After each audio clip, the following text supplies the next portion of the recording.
লুট হওয়া সময়গুলির টাকা অবিলম্বে উদ্ধারের ব্যবস্থা করতে হবে। লুট হওয়া সমবায়ের কোটি কোটি টাকা উদ্ধারের অবিলম্বে ব্যবস্থা করতে হবে। সমবায়ের লুট হওয়া কোটি কোটি টাকা অবিলম্বে উদ্ধার করতে হবে।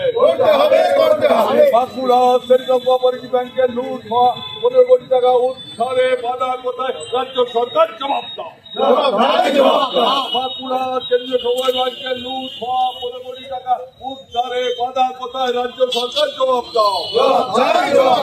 বাঁকুড়া বড়জোড়া সারেঙ্গা কতুলপুরের সেন্ট্রাল কোঅপারেটিভ ব্যাংকের লুট হওয়া টাকা উদ্ধারে বাধা কোথায়? রাজ্য সরকার জবাব দাও। সমবায়ের টাকা লুটের সাথে যুক্তদের শাস্তি চায়। সমবায়ের লুটের টাকা লুটের সাথে যুক্ত